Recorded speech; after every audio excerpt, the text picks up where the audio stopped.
We will roll. Oh, thank you, Mr. Latka.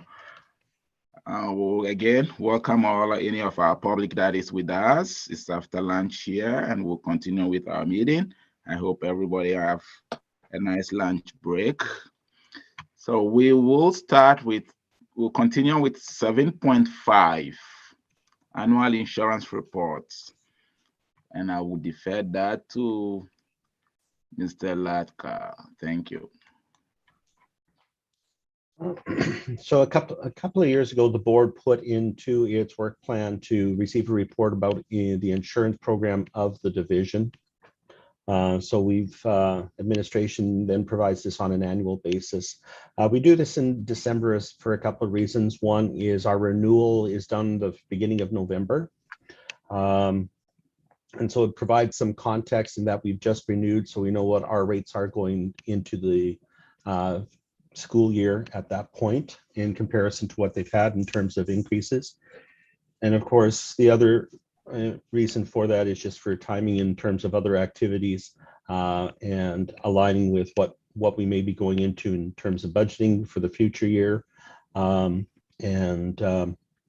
where we're sitting with insurance claims or any litigation that's outstanding.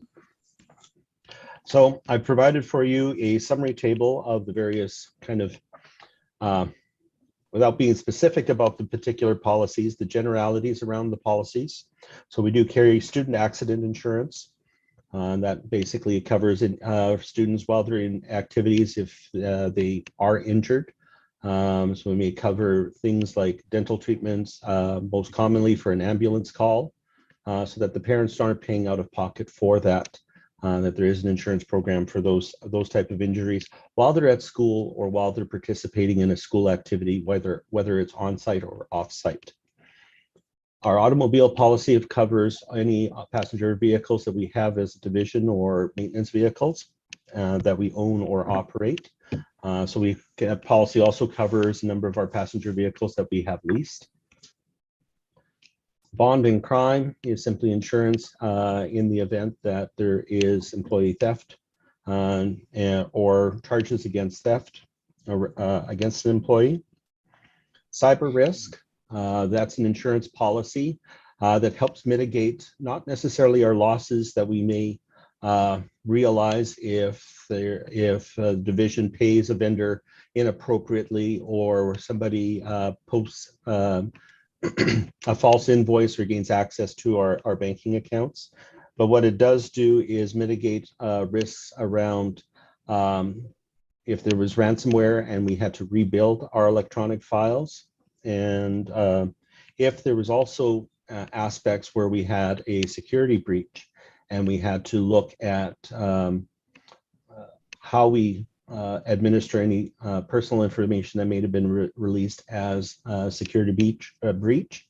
So it covers us in two fronts. One is the actual work that needs to be done in terms of mitigating any future exposures, but also in the event of ransomware or loss of data, the restoration of that data and the work that goes around with that. So that's in brief about the cyber risk. Environment basically protects the division to a certain extent from any hazards that we cause that create an environmental hazard or incident. Liability, one of the bigger ticket items, that's the division policy for any liability or negligence on behalf of the actions of the division in terms of resulting in injury or loss by another individual. Most commonly, this covers students for an injury while they're participating in a class. The accident insurance kind of takes care of medical expenses, but if there was liability on our part for something we was determined that we didn't do or should have done, that's where the liability policy addresses that. And then the last one is our property. Property insurance was a main impetus for the division changing insurance programs and providers. And that's basic property for replacement of any of our buildings and the furniture and equipment that's within them.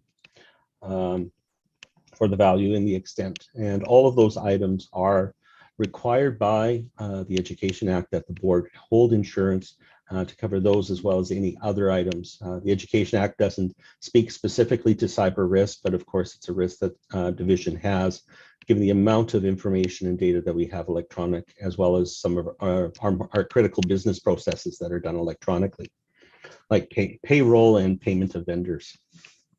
So overall, we've had a 10% increase over the prior year. One of the more significant aspects is the increase in liability.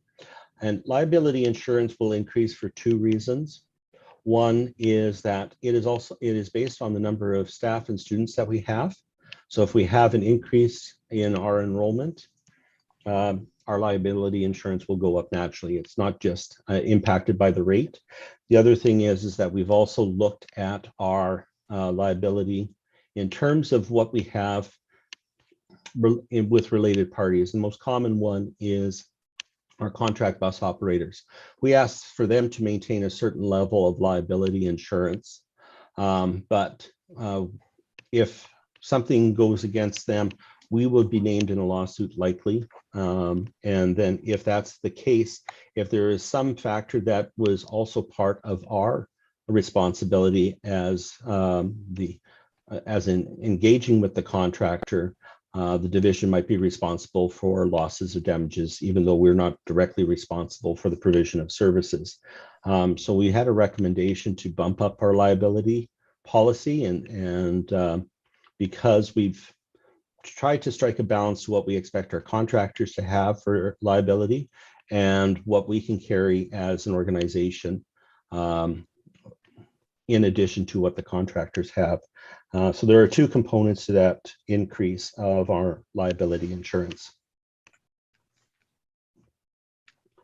Beyond that, I'm kind of happy to report that currently we have no outstanding insurance or litigation claims. So there's nothing along those lines. That means we're in good stead in terms of any issues that were arising from activities of the division historically. The last little bit is I've also included information with regards to ASB, our former insurance program, and their liquidation, for lack of a better phrase, of our equity portion. They're in the process of finalizing their last fiscal year and then getting an actuarial estimate for any property. We have portions of property that is equity as well as liability insurance equity. And as I've indicated in the report, the liability insurance will roll out for an extended period of time. So, but the property is much more current. And I fully expect that our equity and property over the next 2 years will be fully liquidated by the ASB program. In the meantime, our liability component of our equity, because it's such an extended period for a claim to arise, that may take 10 to 15 years, even though the program's not operational before that equity is fully distributed to us as part of the equity holders of the ASB program. So that's in brief, the insurance report and a bit of a background. I'm not sure if there's any questions or comments. Thank you, Mr. Latka. I see Trustee Tagwood's hands up. Go ahead. I just had one question about the property. It went down quite a bit. I was wondering if the deductible went up quite a bit. Our deductible went up from $5,000 to $25,000. At this point in time, I've also talked to our broker about increasing it to $50,000, which will drop our total premium by another $30,000 a year. So we are trying to mitigate that. I'm still looking at it. We have a very positive loss history. Knock on wood, cross your fingers, pray if you need to at this point. But nonetheless, an insurance deductible, if it's a large enough claim, we can claim under our grant program for infrastructure maintenance renewal, or IMR. So $50,000 is something I think we can absorb as a jurisdiction if it's with a large enough claim. Okay, So we are looking at increasing our deductibles to mitigate the total premium costs. I thought that's probably what was happening. Thank you. You're welcome. Thank you. See no further. So yeah, just an historical context from my side, like Trustee did ask. Yeah, we all know the insurance matters in this country right now. They are the biggest. I don't know how to put it, but yeah, insurance everywhere is just going out of whack with everything going on, both in natural disasters and thefts and everything. So knock on wood again, we hope to be in this or enjoy a bit of this. But in previously we did hear about transportation. So that again is an added cost that is coming the other way. So we'll hope and pray that one day the government will look at insurance and give us some breaks or give school boards some help in that regard. See no further hands up. We will go to item 7.6, and I'll defer that to Mr. Bouchard. Thank you, Mr. Chair. So here we are at the discussion about the consultation. So just by way of a background, the parents were told that the board was seeking their feedback, that it would be reviewed in December, and that the board would decide on next steps, if any. But also in that time, there's been 3 other pieces that I wish to inform the board about or give you an update on. So for starters, there was a meeting with the 2 superintendents, Black Gold, myself, and the city CAO. So that's the first thing. So we met last Friday. In short, that meeting wasn't very productive. We got the same kind of response that we've gotten in the past. We're at the mercy of the developers. There's nothing the city can do. When asked, should we come for a delegation to city council? You can, if that makes you feel better, but it won't provide anything fruitful. So that was that meeting. There was a meeting between board representatives, the developers, and the city on Monday. That meeting actually was quite productive, I thought. So at that recent meeting, what was determined was the city, first off, has an ability to purchase land, perhaps in 2 subdivisions, Elan and Lakeview. The Elan property, however, that's 4 to 5 years out before they get to that point. So it's not really timely for us. Black Gold and ourselves keep saying there's no high school space in Beaumont in 3 years. And that's nothing new. You've heard that at the consultation. So what we do know is that the administration of the city and council is having a committee of the whole meeting in January, whereby administration will provide councillors with some options. The mayor and councillors that were in attendance at the meeting were very adamant. Don't come to us and tell us there's no solution. We want solutions provided. Ed and I both thought that's the first time that we kind of heard that strong of a position from council, saying to administration, we need some solutions here. So that was promising. I would say that the most optimistic piece of property is Lakeview.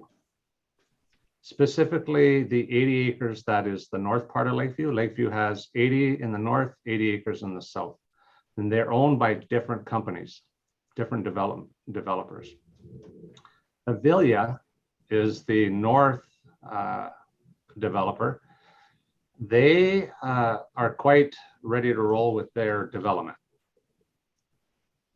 What's problematic is the 2 pieces of property in Lakeview, the school reserve, it's half owned by each developer. So Avilia, they have 8.5 acres on the north side. Ingenix has about, I think it's 5.6 on their side. So it's that 8.4 acres that would be ready to roll first, likely, which leads to the third kind of variable that I'll mention. And that is, that I've applied for the grant with Alberta Education to see if, we could put a 3 or 4 story high school on 8.5 or 9 acres. I tried contacting Alberta Education again this morning before the board meeting, and I got out of office reply until December 20th. So it's in the works. I've been in communication with Alberta Ed twice since I've submitted the proposal for the grant. Again, we're asking for $25,000 to hire an architectural firm to do that assessment. So what would that school and footprint be on that property, including parking, and would there be any field space? The city was very happy to hear that we're investigating that as a possibility. So that was well received. So that is kind of some background on the meetings and some work that I've done with Alberta Ed, which takes us to the last piece here, which is in the background, or it's the consultation feedback.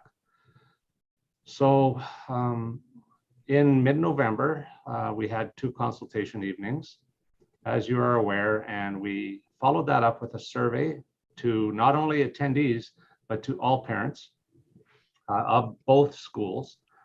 And I'll just kind of briefly run through some of the highlights of that report that's in the backgrounder. Disappointingly, we only had 91 responses.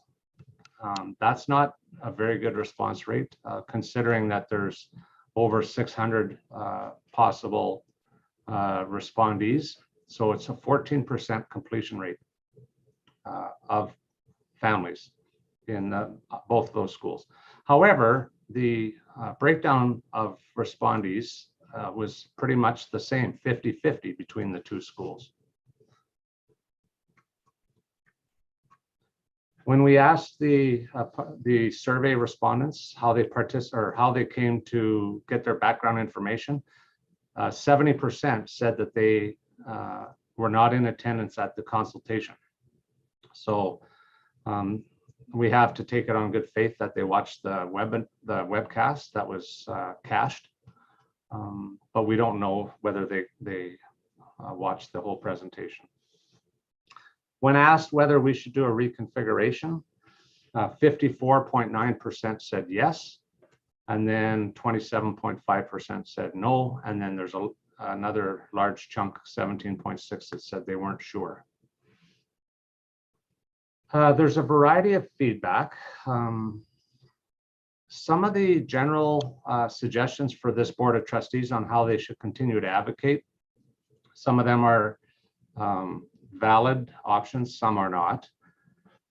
So, like to lobby the government of Alberta or the MLA about servicing land in the city of Beaumont, that's not their realm. So it does lie with the city.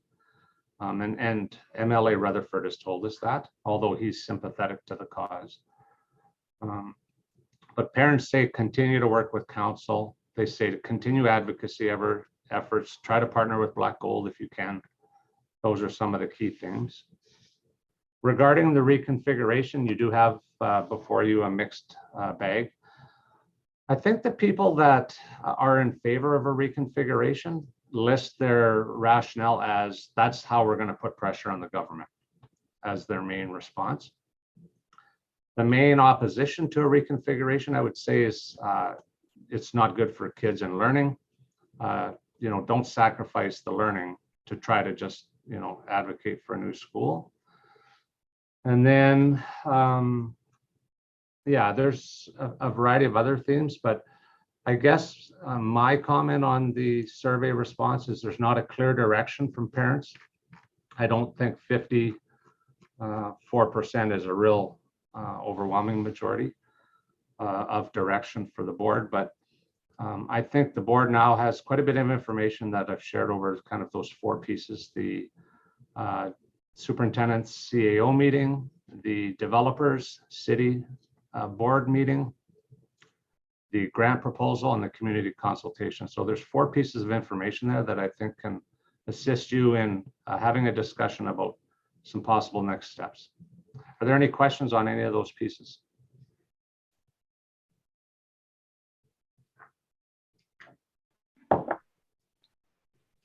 Thank you, Mr. Ladka.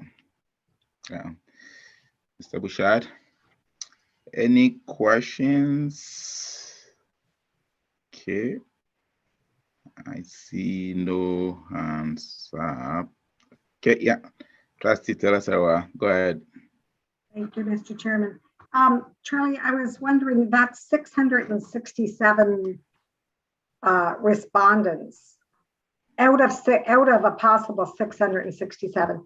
Is that parents or households? That is how many students we have. Students. There was no restriction on the survey. So of the 91, it's possible that there could be more from more than one parent in the same household. We didn't restrict it that way. Okay, because it would look different.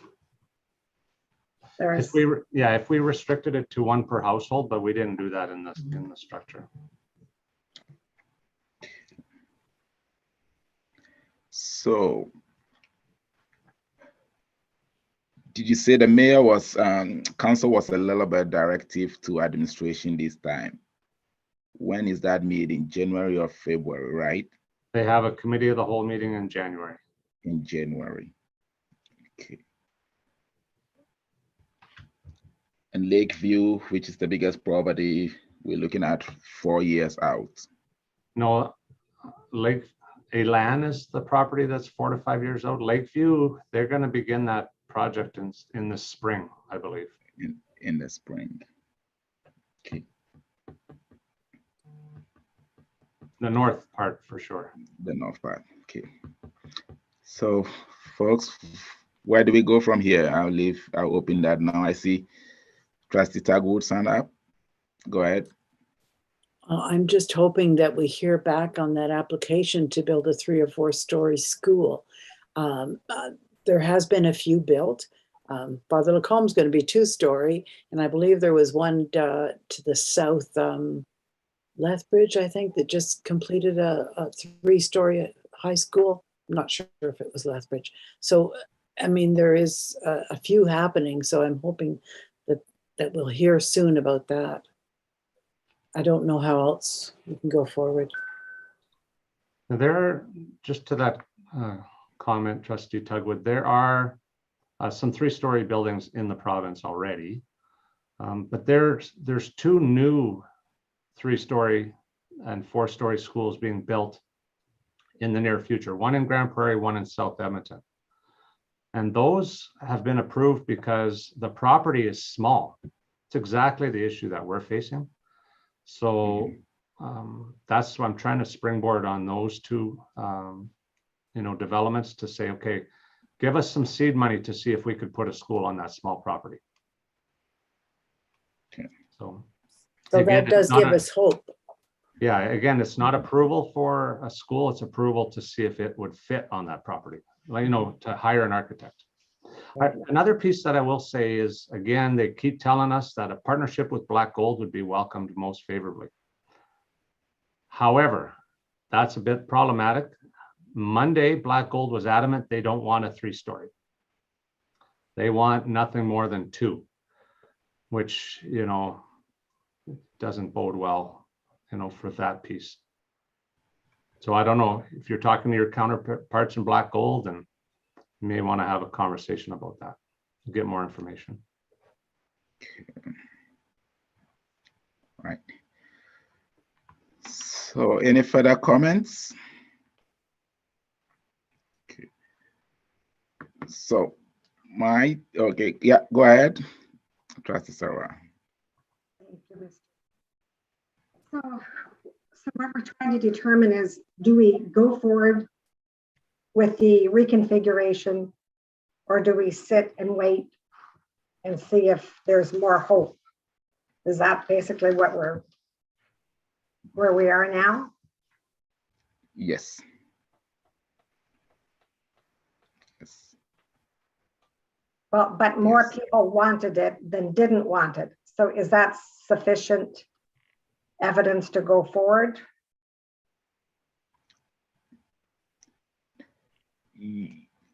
I can say based on the consultation,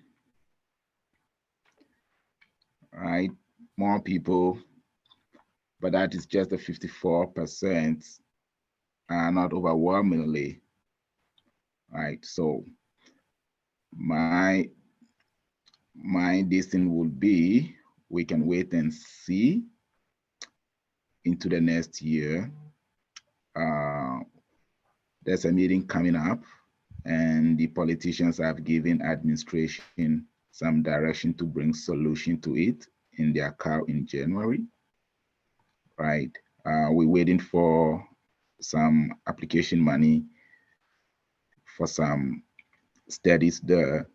So we have these two things which will be very key in the next steps, or how we determine next steps. That's just my my opinion right now. As we sit in December already, January coming up, and then we could come back to it. But that is just me. I see Trustee Miller has her hand up. Go ahead. Thank you. I just had a question. In reviewing policies under Policy 15, Appendix A, outlines a process regarding reconfiguration. And being a new board or a new trustee, was there a notice of motion with the previous board given in order to make any decisions going forward? Or is that something we as a board need to do? You want to go, or you want me to do that? I can. I don't think that if the board were to decide to proceed down a road of reconfiguration, I don't think that decision would be made here today. I would not say that 91 responses is a thorough enough response rate. Yeah. That's my opinion. To your point, I think you would need to action that in a more wholesome and thorough consultation. I mean, with 54%, it's not strong. It's over 50, but to reconfigure schools that impact over 600, I would think that you would want more firm data on sentiment within that community. Okay, did that answer your question? It absolutely did. I was going to follow up that question of clarity with, can you quickly remind us why we were looking at reconfiguring the schools prior to any firm high school being built? Like, the purpose of reconfiguring was to be able to give our students the Catholic high school experience, because Christ the King is not a viable option for a lot of parents in Beaumont. Is that correct? We were looking at it for next fall. Yeah, good question. So the previous board tasked administration to provide an overview of what reconfiguration would mean from an enroll, like what would that do to utilization in both schools? So administration brought that to the board last June. And part of the impetus of this review as well was that there were people in the community were saying, hey, there's empty classrooms in these schools. Why don't we reconfigure and start adding high school? Right. So administration presented the what it would look like to reconfigure in June. And it was, I wouldn't say that it's the most ideal learning space. It's not an ideal situation. But the board felt that because there's this sentiment and wanting to know in the community, let's present them with all the information so that the people in the community have a sense of what it would look like. Rather than just speculation, they would get the true picture. So that's why we continued with the consultation. Okay.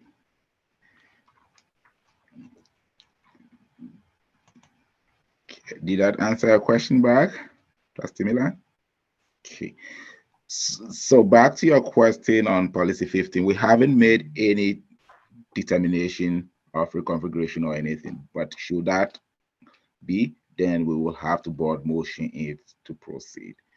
So right now, as we've all gotten this information. Like I've earlier on alluded to, my preference will be to sit for this month, because January administration is bringing up some possible solutions. And then we as the board has to start thinking about next steps as soon as we have those pieces. Between now and January, I'm sure Mr. Bouchard will hear back about that application for that studies. We know there's a possibility of 2 pieces of lands that are smaller, and that's why we're doing what we're doing. Should we have all these 2 information, that will determine much of our next steps, I believe, in January. That's the way I see this unfolding. It's pretty much very clear, the MLA and all other people involved, and now we've had Black Gold won the partnership, but not in 3-story building, story high. So another thing to worry about or to look at, and then come back in January with a possible solution. Everything, as we know, rests with who? The municipality to provide the land, right? So I see Trustee Tagwood, sorry, your hands down. That's okay. I was just wondering if 54% said they are in agreement, but we have such a small number. I feel like our hands are tied during this pandemic to get a larger group of parents out to talk about this. That's kind of what's happening, isn't it? We're just not getting them on Zoom. If it was different times, I think you could probably fill the auditorium with people who would have their opinion on reconfiguration, but not right now. I don't know how else we can get more parents to give their opinion. Thank you. Trustee Miller, I'll have you, yeah. And then I'll ask Trustee Taylor Sarua, who is the community trustee, to wrap this up for us. Okay, go ahead, Trustee Miller. Thank you. I was just wondering what the timeline was that if the board were to move in the direction of reconfiguring the schools in Beaumont to accommodate a high school, what is the somewhat deadline that administration needs to know by, or what is the best timeline that administration would need to know by to be able to make that happen? I don't think we've added a timeline to that yet, so I'll be more inclined to wait into the new year based on some of these pieces we are waiting for, and then put some dates up. That's what I would think. If I could, in the consultations, I did mention that January is almost like a timeline. If we're reconfiguring those schools, we need to know that heading into budgets so that we can fund them and staff them appropriately and timetable. It really is a short window. The longer, if you want to push it past that, then we start to, it's not impossible, but it's a lot harder. Okay. Thank you for that reminder then. Trustee Taylor Sarua, go ahead, please. Thank you, Mr. I also heard many parents, not many, several, make a comment that they had to vote no because they felt it was very negative in the way it was portrayed, the consultation. Also, they said, no gym, no music room, those factors, help was sort of deciding factors. So I think that people want the school, but they just had to say no rather than yes because of the negativity attached to it, I guess I could say. Yeah. Okay. Oh, thank you for those comments, but not to defend, but as one of your or the oldest trustee or the longest serving trustee here, I remember those days in Leduc. And if maybe Assistant Superintendent Maloy could attest to some of those, it wasn't pretty. So to your question, Trustee Sarah, is the reality that we have to tell the parents, right, that when we are reconfiguring and we have to put kids in hallways, yes, of course, the gym and the rest will be so. It's just the true picture of what could unfold if we go that route, and they have to be aware, right? Because nobody wants to send their kids to school and couldn't have anything in the gym and couldn't go to music class because music was done in the hallway or in a corner somewhere, right? So it's the reality that I believe administration was trying to put everything on the table for parents to understand. So if I see no further, would you all agree that we can leave this to January and then make that firm decision based on these two pieces we're waiting for? Yes, I would say so. Okay. I'm having some glitches back on my, so I can't see everyone, but is that agreement? Okay, Trustee Jolene, I see, DeMarco, I see your hands up. Go ahead, please. Question. I'm wondering if Charlie could maybe confirm this. So if we're waiting to confirm this in January and numbers for schools have to be inputted at the beginning of January, how is this decision going to impact your planning? Because I know you indicated that staffing and funding and such needs to be planned in January, but if we're only deciding this in January, where does that leave everybody? Okay, Mr. Bouchard, can I defer that to you? Because our next meeting is January the 12th, January 19th. I'm not, yeah, I guess what I'll say is like Ed begins setting up school budgets based on enrollments, which are submitted January 5th.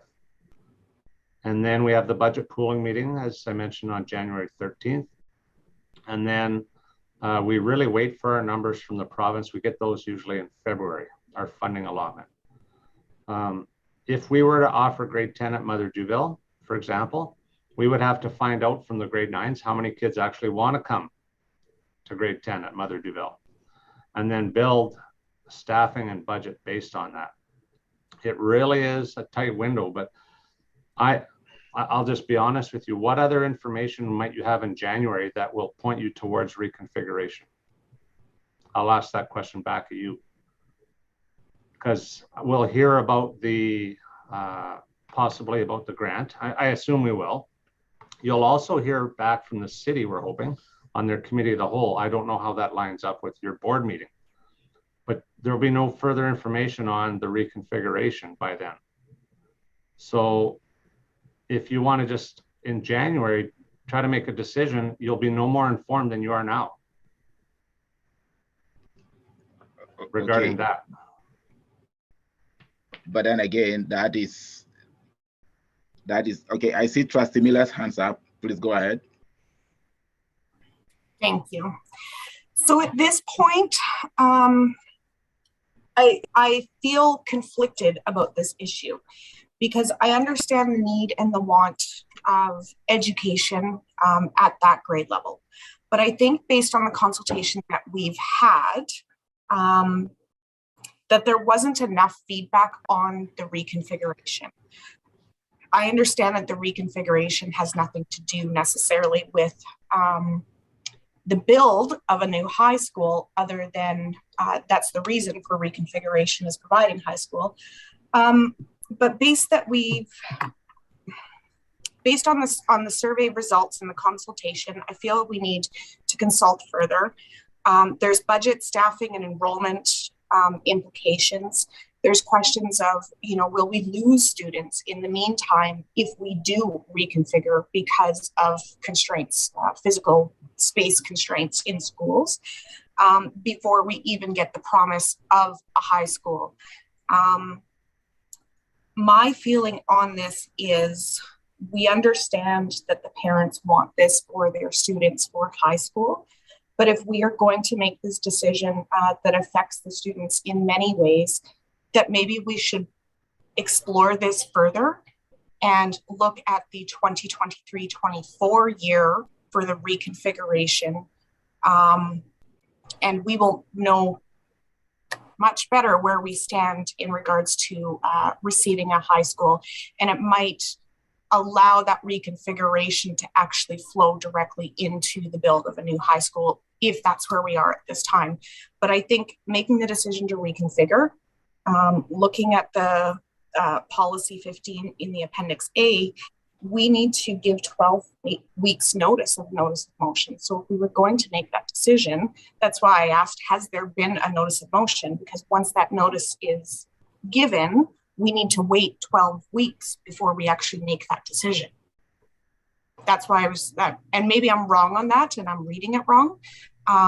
But that's my feeling moving forward, is that we're not going to know any more or less, to Superintendent Bouchard's point about reconfiguration.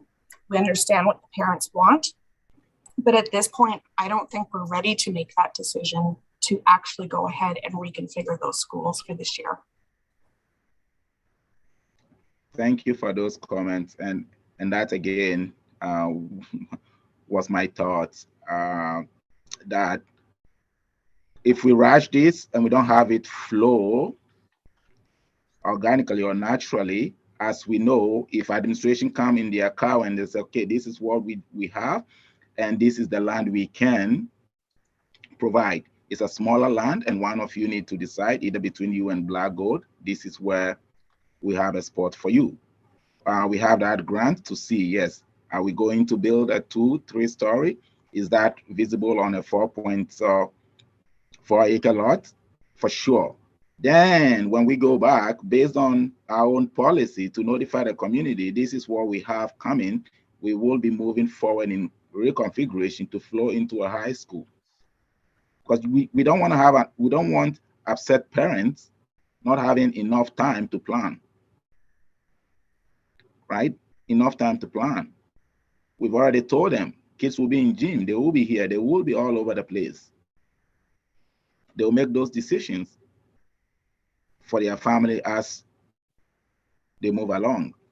Would they want to be with us in this process? No. Like Trustee Tagwood did say that a couple of students left Lacombe simply because they didn't want to be part of the build until everything is cleared and they know that here is a new building. So those are just my comments and my thoughts, but I will leave it to, I will ask Trustee Serwatt for any closing comments so we can move on. Thank you. Thank you, Mr. Chairman. Yes, that makes sense to wait a bit if seems like we're undecided. So perhaps time would give us more of an opportunity to know what the best route would be to go. Okay, thank you. Mr. Bouchard, I see your hands up. Go ahead, please. Thank you. I just want to close a loop here, and I'm looking for the board's permission, I guess, and direction. So we told parents we would follow up after this meeting. If it's the will of the board, I would suggest that Caitlin and I work on a communication that would be approved by Henry and Donna. And Liz, you could obviously have a look at that too, I think, as the local trustee. Yes. That would go to parents, just kind of summarizing the variables that are in play, because I think they're expecting that after the consultation. And I would like to close that loop if that's all right. Yes, for sure, that's all right. So parents are aware and keep planning accordingly. Thank you. Okay. Since there are no further questions, we'll move to item 7.7. Back to you, Mr. Bouchard. All right. Okay, so the previous board did a lot of work towards pursuing a First Nations trustee with the Education Act that was laid out quite clearly about that, how that works. We do have an educational standing agreement with the Maskwacis Educational Schools Commission. So Chair Efon had asked that I follow up with them in respect to the letter that the board sent last April. So the chiefs, they had a scheduled meeting yesterday that I was waiting to hear back from. Unfortunately, only 2 chiefs were in attendance, Louisville and Montana chiefs. Being that there's 4 nations, it's important that they all have a say. I will tell you that the 2 chiefs that were in attendance were supportive of a trustee being appointed to Star Catholic. But following their process, they do need to follow up with the chiefs of Ermineskin and Sampson. So the superintendent of MESC, he's following up with them and will be able to get back to me in the new year. I would say it's 95% ahead with this. And I did explain to, excuse me, I did explain to them that the representative, the appointed trustee from their nations would have to be Catholic. I think that's an important piece that has to align with our division. That was discussed with those 2 chiefs that were in attendance. They totally understand and were supportive of that as well. So what is being anticipated here today, I guess, is just to confirm and affirm that you guys as a board are full speed ahead on this. There's nothing worse than going down the road and then saying, well, we've changed our minds. So I want you guys to kind of just affirm that today.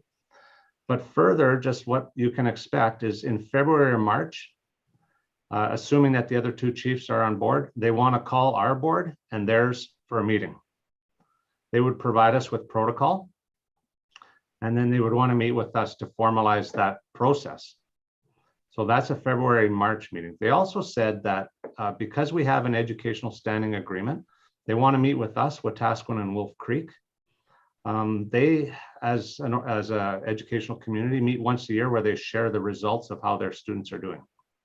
So this is kind of unrelated, but they wanted me to give you as a board a little bit of a heads up that they want to meet with the other partner school divisions, and maybe each school division would maybe speak for 20 minutes or so about the results and how things are going with the students that we serve from their community. Okay. That would likely be in April or May, and it would likely be an annual meeting is what they're saying. So yeah, I expect we're going to hear something in the new year, and that you'll be called or asked, invited to a meeting with their board. Any questions on that?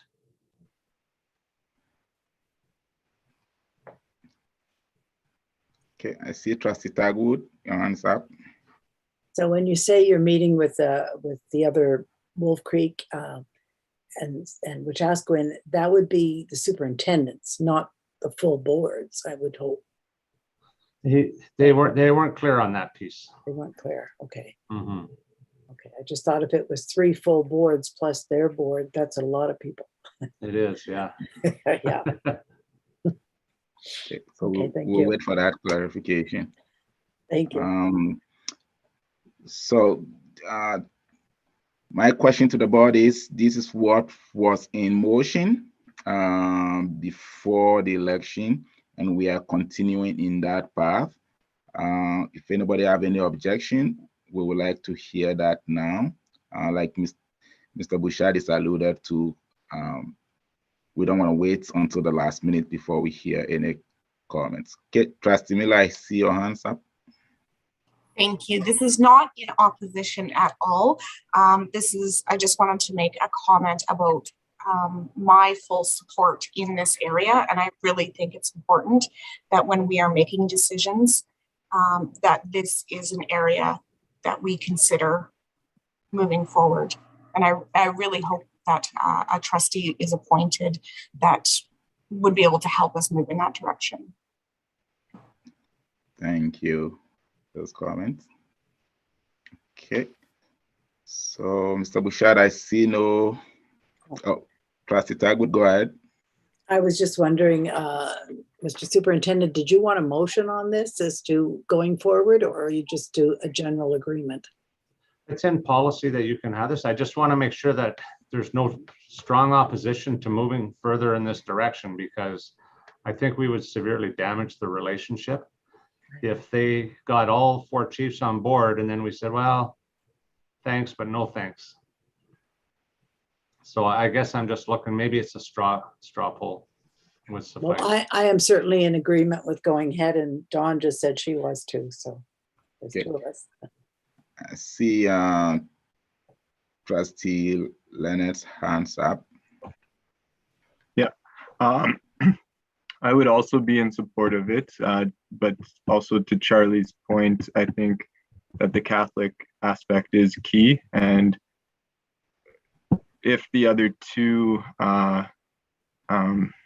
leaders come back and say, well, we want someone else that's not Catholic, that would be the only thing that I could see being a little bit of a, well, then we would have to pump the brakes on it, in my opinion. Okay. Thank you for those. As the local trustee near to Musquatchie and knowing the landscape there, we have most of our Catholics on Samson and Emenskin, and we have the church on the Emenskin land. And I know some of the Catholic elders in that community. So if Montana and Louisville, who are outside, like I said, I don't know much of their Catholicity, but have agreed, I think this will be no problem at all to Samson and Emenskin. That will be my comment to it. And again, for trustees to understand, when you go to Drayton Valley, we are closer to Ochis and Sunchild reserves around there. So I know when they are living around the that area to Drayton, I'm sure they come to our schools. So this will be a very good partnership to have. So we understand and work with them as we are all trying to understand and journey with our Indigenous people. If there are any further comments, we will then move to Cox, and I will defer that back to Mr. Bouchard.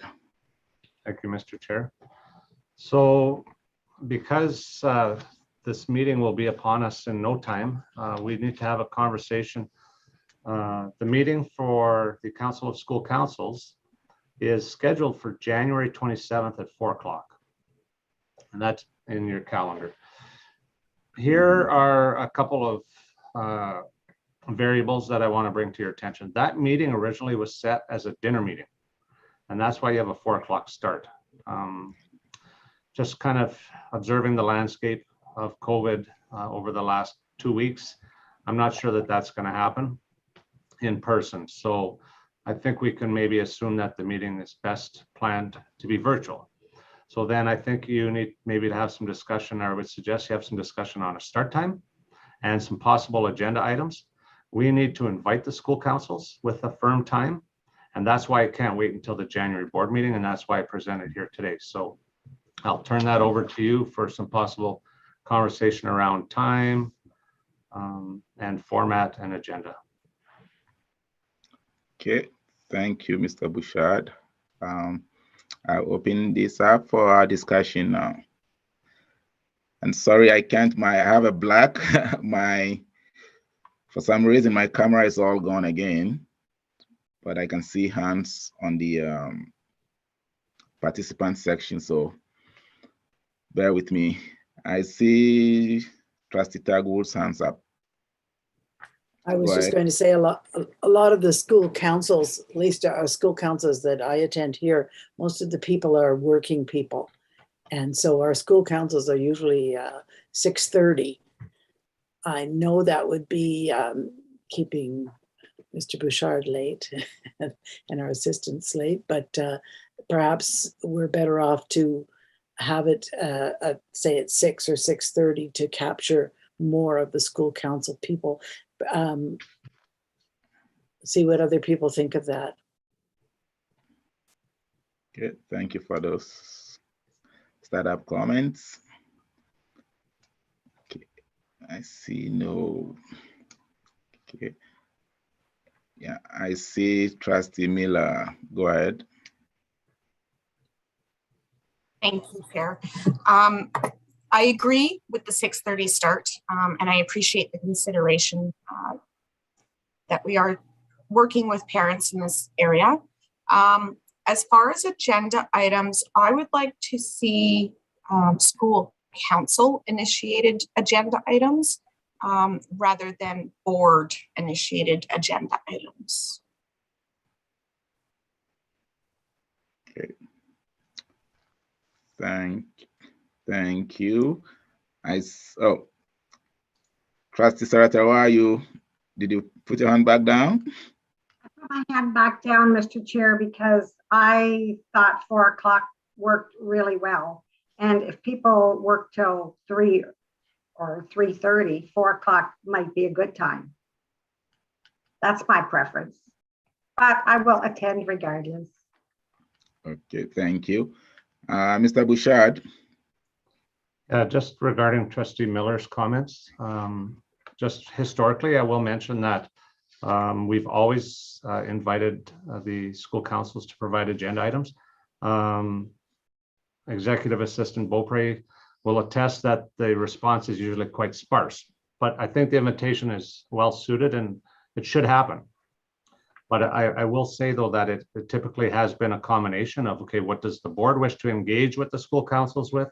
What do school councils want to engage with the board with? So for sure, we'll send that invitation when we firm up the time, and then we'll make that call for agenda items and they can be added. But is there anything that you as a board wish to speak to and engage with them on?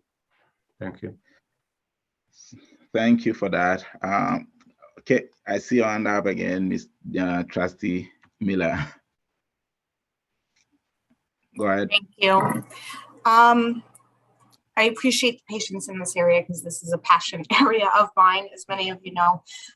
With the cost, I think this year we've got many educational topics that we could engage our school councils on. One being just of interest where school councils are or what they're looking at doing with their engagement grant from the Ministry of Education. Not putting our hands in and telling them, but just understanding where they're at and what they're looking at doing with those funds might help us also understand where school councils are struggling in engagement of the entire school community populations, and work in the future towards assisting in those areas. That would be one area. Curriculum obviously is another. We've had a community discussion about that before the elections happened. Yeah, I would say that's my biggest thing, just wondering where they're going to use that funds. And I guess a much bigger, broader discussion would be what value do they have, or what would they like to see from their trustees in attendance at the school council meetings, and from the cost meetings. Okay, thank you. So we'll go through 3 things here. Looking at the landscape, like alluded to by Mr. Bouchard, this will be a virtual event. Are we all in agreement to that? But this is in January and I don't see anything changing between now and then. Okay, so like I said, I can see, can I have everybody give me thumbs up for being a virtual event?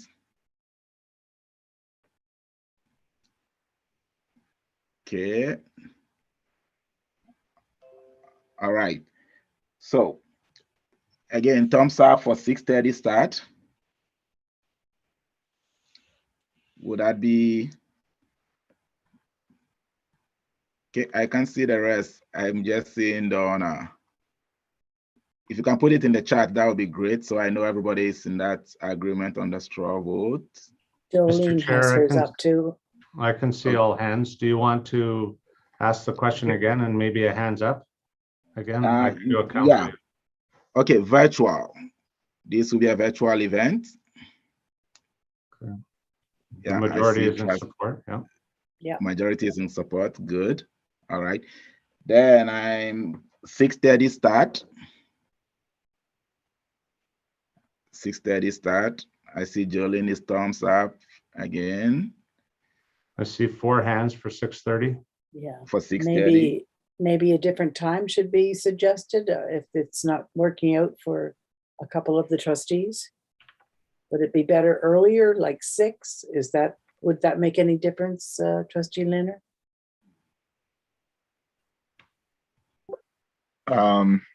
Well, to be honest, it really doesn't matter too much to me when it is. So I just, Okay. So you can manage the 6:30. All right. Okay. I'm looking at an hour and a half session. Couple of ideas were mentioned by Trustee Miller. But I'm also thinking in the past, we've seen if we can engage Alberta School Council for about half hour, 45 minutes PD session or something like that. That will be something we can look at. So I would say we've agreed on the virtual, the start, an hour and a half event. I will have myself, Mr. Bouchard and Donna look at it quickly, and then invite some agenda items again from school councils before our next meeting and confirm this is happening the 27th. If that is okay with everyone, we will. Okay, Trustee Miller, I see your hands up. Thank you, Mr. Chair.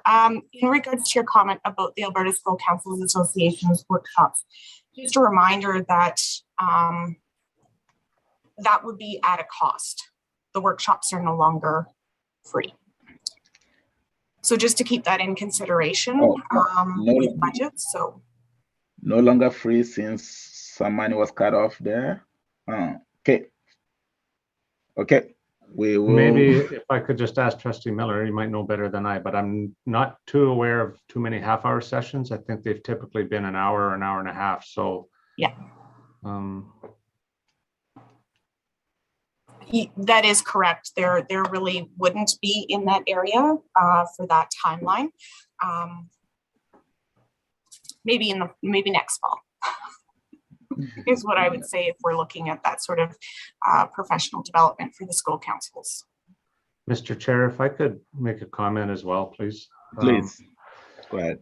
Yeah, I find with the virtual meeting, you don't want to push it too long. Yeah. So, you know, if you're in person, you could have a good hour PD and followed by another hour, etc. I think what works best in a virtual session, what I would envision working best in this scenario would be, you know, some guiding questions and breakouts where they can have conversation in smaller groups. I think that has proven fruitful, and I think they like to hear from each other. That's what we found over the years. It's that conversation to hear how each other's council is operating. And I think Trustee Miller's given, a few points here. I think we could put something together that would engage them. And, once we add their items on, we'll have a full agenda. Okay. So that should be an hour of the day or maybe an hour and a half, depending on the agenda. Okay. Thank you, Dan. We will leave all of this in the capable hands of Mr. Bouchard, myself, and Trustee Tagwood. I see your hand up, Trustee Tagwood. Go ahead. I was just actually, I was going to suggest the breakout room, but you got in there ahead of me. The other thing was, I would also suggest that if trustees have other ideas for the agenda, to let us know as soon as possible. So when we're setting up the agenda, we could add those in. So not just from the student councils, school councils, but also from other trustees. Thank you. All right. Wonderful. Okay. So we will we'll forge ahead with Rural Caucus. Mr. Bouchard, do you have our survey ready, the survey ready? Yes, so Trustee DeMarco and I believe, are attending the Rural Caucus tomorrow. So they had asked that we complete a survey. So Secretary Treasurer Lotka, if I could get you to share the screen maybe with the survey. We've pre-populated some of the items as Henry and Donna have asked. There's not a lot on our end, but we'll share the screen and we'll let you guys have the conversation. So, Trustee DeMarco, hang on. We'll go through this and then you add the final comments, please. All right, but I'll give it back to you, Trustee DeMarco. This is the survey. Take it away. Thank you. You want me to maybe I'll defer to Charlie, Superintendent Bouchard, to go through this, if Sure. that's all right. Sure. Okay. So sure.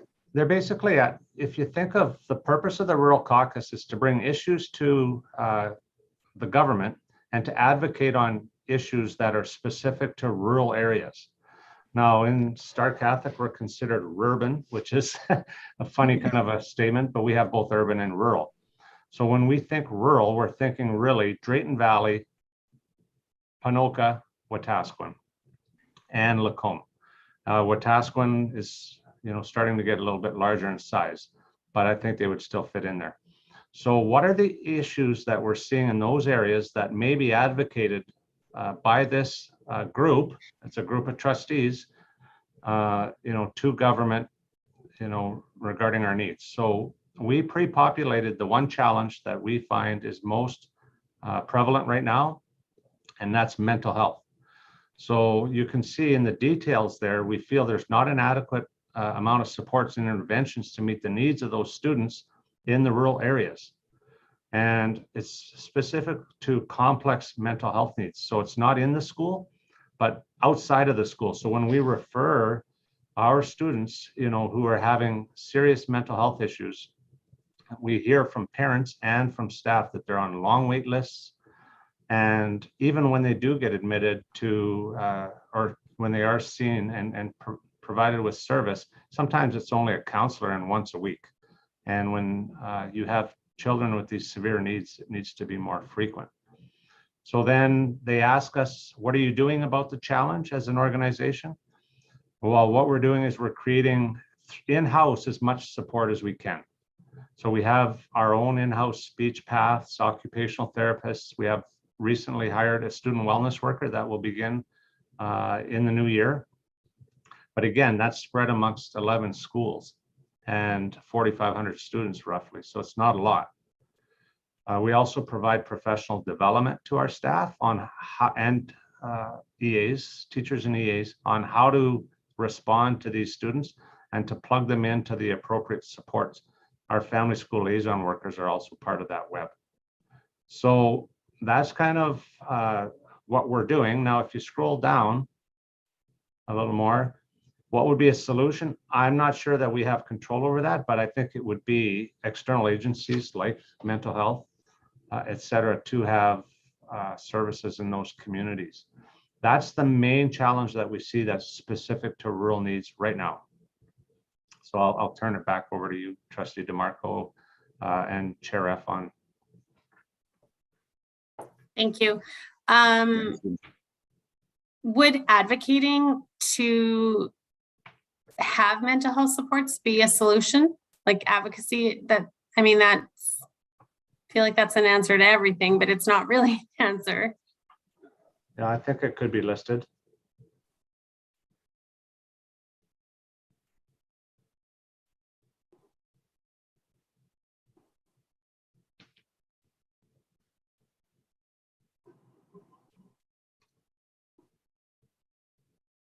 And regarding, further challenges, we have many things that you could advocate for as trustees, but they're the whole division, right? And we know that, I'll give you an example, like the cost of insurance on buses.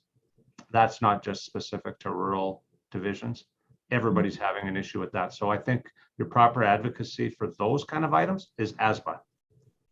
Whereas the Rural Caucus is really looking, what are the small town issues that we need to deal with? I know from attending the TBET, having substitutes for the rural schools is a challenge. I don't know if that's something you feel as a board we should add. Any thoughts? I know Trustee Miller has her hand up. maybe we'll go to her if that's all right.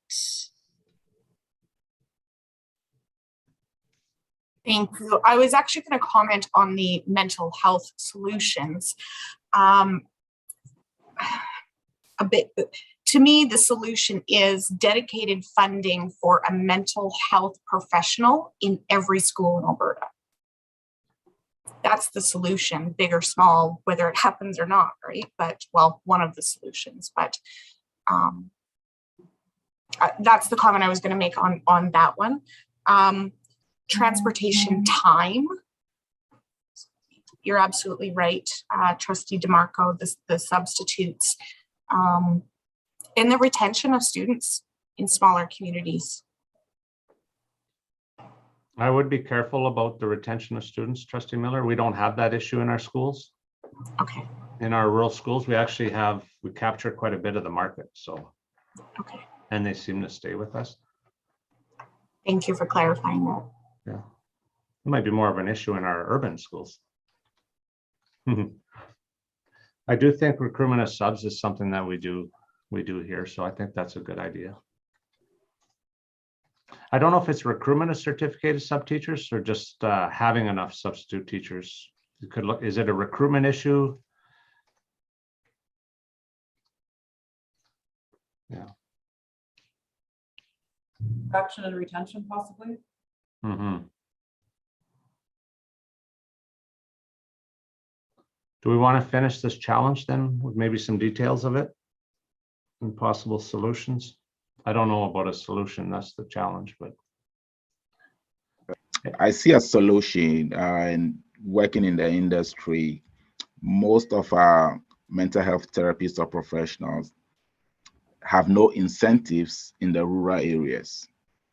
Mhm. And that's one of the reasons why. So a solution there would be, exactly, is that an attraction and attraction or incentives for mental health professionals in the rural communities. That will be very, very huge, or that will be very welcome for some to probably stay. Because if they live in an urban area, the drive in and the drive out is already, but if there is incentive to that, I'm sure they will stay.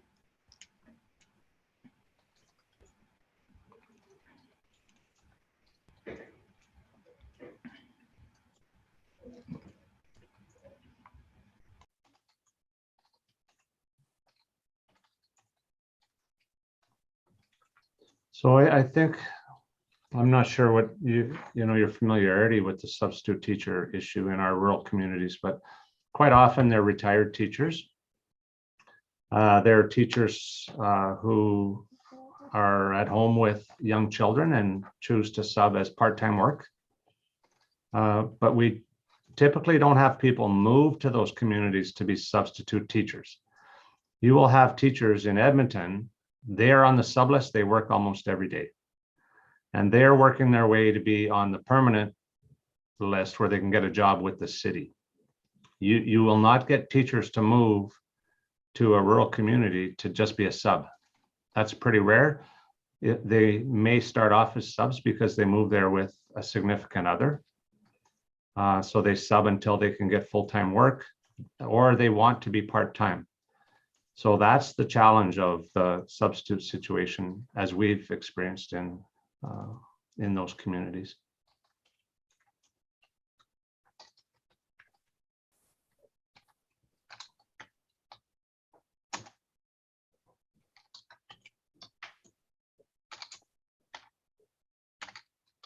And to Trustee DeMarco's recap earlier in the day, I don't know what incentive might attract them. And I think we have to be careful in offering incentives to substitutes, because one of the conversations that took place in TIBA is offering an incentive to a substitute versus a teacher who goes there every day could cause animosity as well. So I think it's a slippery slope to offer incentives for a substitute when a regular teacher is there every day doing that job. No, my comment was for mental health professionals. Right.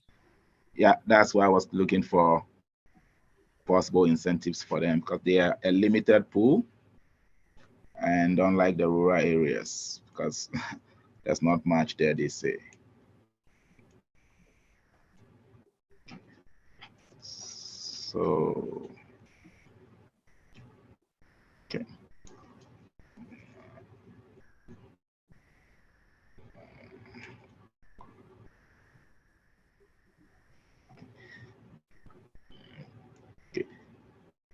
So for a possible solution, what would be a solution to the challenge of mental health therapists? And if we could, yeah, thank you.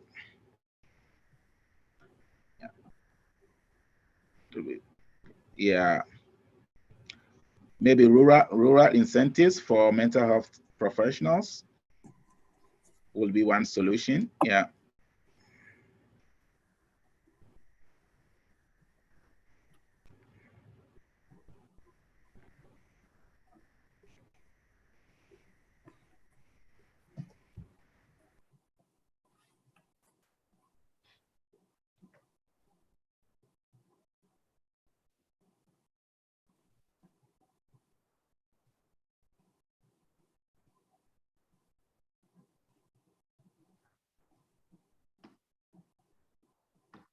Would you like us to submit the survey, or is there anything else?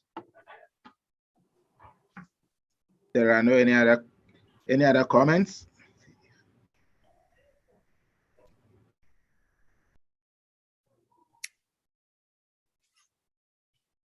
Trustee Taylor Sarwa has her hand up.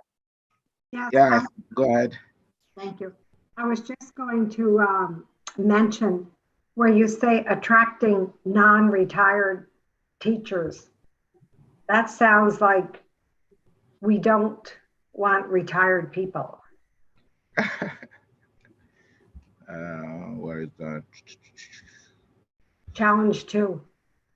Oh, okay. Ed, why don't we put attracting new teachers to the profession?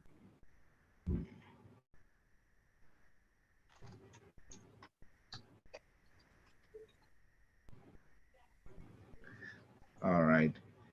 So if anything, what are we doing about the challenge? Probably we are hiring our own specialties, which is taken away from our Chair Efron, this is specific to substitute teachers. This. Oh, this is okay. Sorry.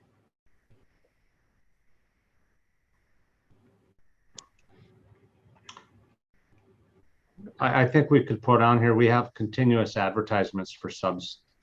They're just continuously running.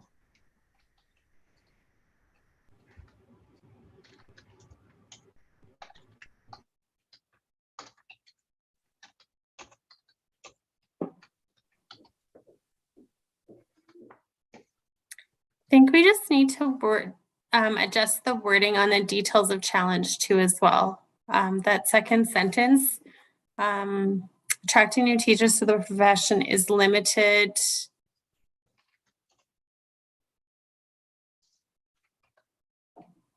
Limited by?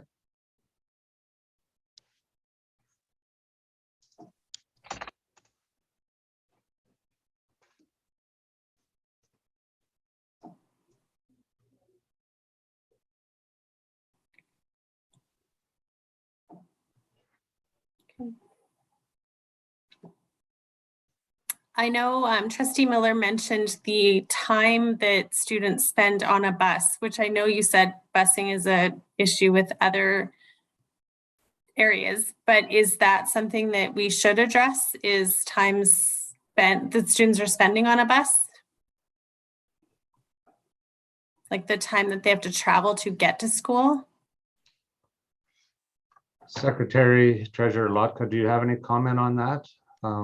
We haven't talked about that much recently. Yeah, the challenge with the ride times is kind of twofold. One is how many buses we have on a route, and then also where schools are located and where people take residence. Right.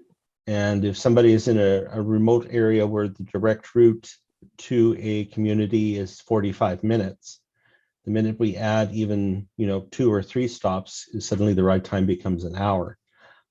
So it can be kind of localized, but it's a little bit complicated because of where people choose to take residence as well.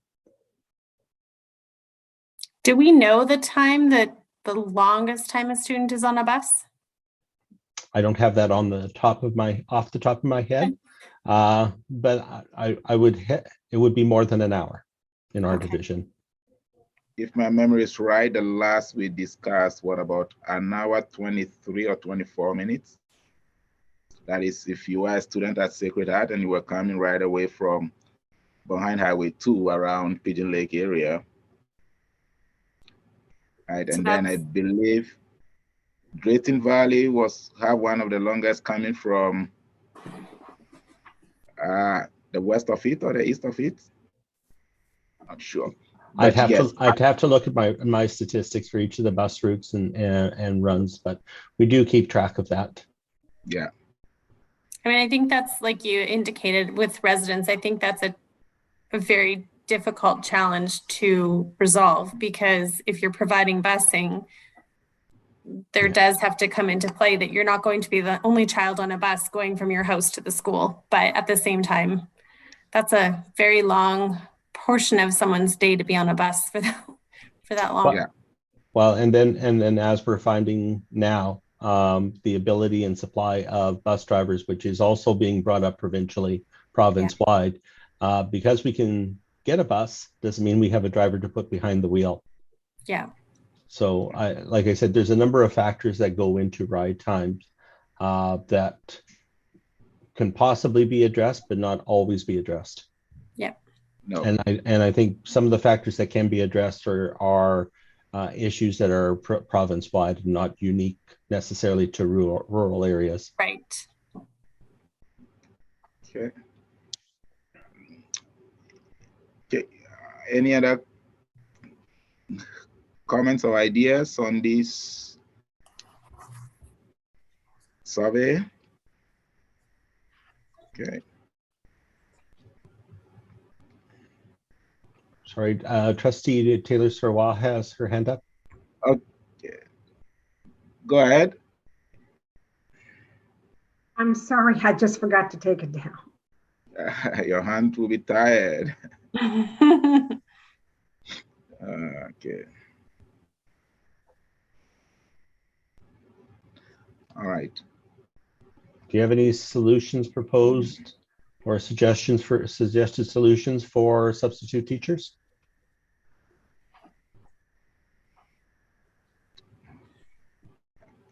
I don't think we do. Okay. I don't think we do. Unless administration have something to add on to that.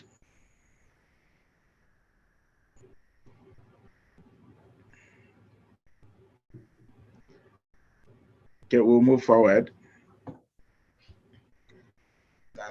Trustee DeMarco, I will defer back to you. Tomorrow is your meeting. Just give us a little bit of some of your thoughts. Okay, for sure. So I'm assuming that you'll submit the survey then? Yes, I will have admin submit it on your behalf.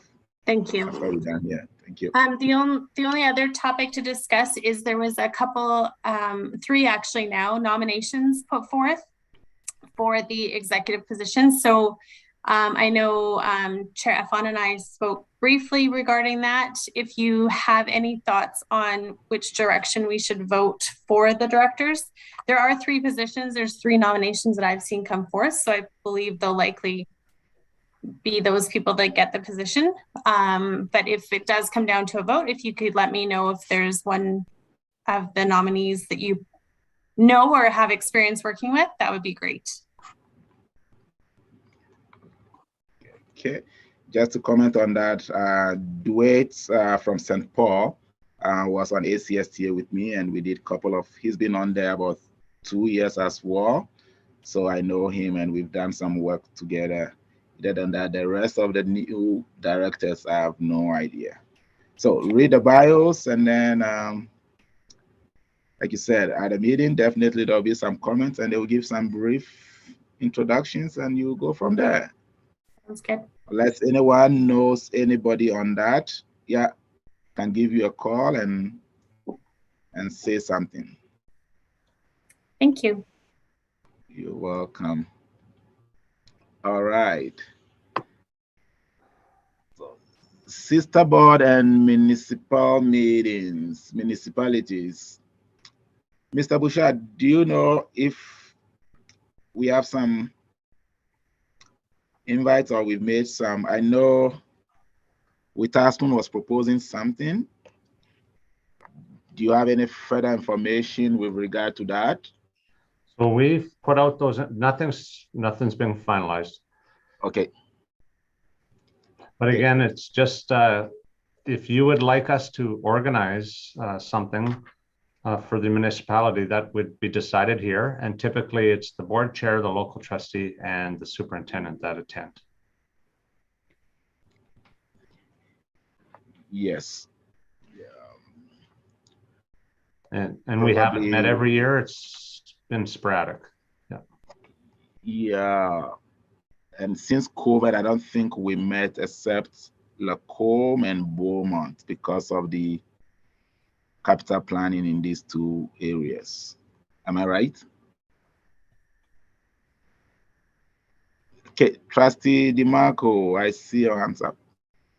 Just wanted to add, I personally know Councillor Tillich in Leduc, and she had reached out to me when I was first elected and indicated an interest that they had put forth in the past with Leduc Council to meet with trustees. So just, this now seems like a good time to bring it up. So I just thought I would pass that on to see if maybe there is an interest that we could set something up in the new year with the Leduc councillors and mayor. Okay, wonderful. If we have agenda items to discuss and things like that. Okay. So, Mr. Bouchard, let's reach out to all our municipalities, and then based on that, we will begin to formulate agenda should they want to meet. I believe that's what we've typically done, unless there is a dire need for, or they have an agenda and they reach out. So let's reach out as well, and then go from there. Trustee Miller, I see your hands up, please. Thank you, Chair. I was just going to make a comment about having meetings with the sister boards, that I think that because an election has just happened, that it would be important to start building those relationships. Specifically in Beaumont, I'm feeling, based on past history, that building that relationship with Black Gold in that area specifically for capital planning. But I think all trustees, knowing and understanding who our counterparts are and building that relationship for the future. Okay, wonderful. Wonderful. So yeah, we'll reach out to both municipalities and sister boards. Okay, Mr. Bouchard. Excuse me. Go ahead.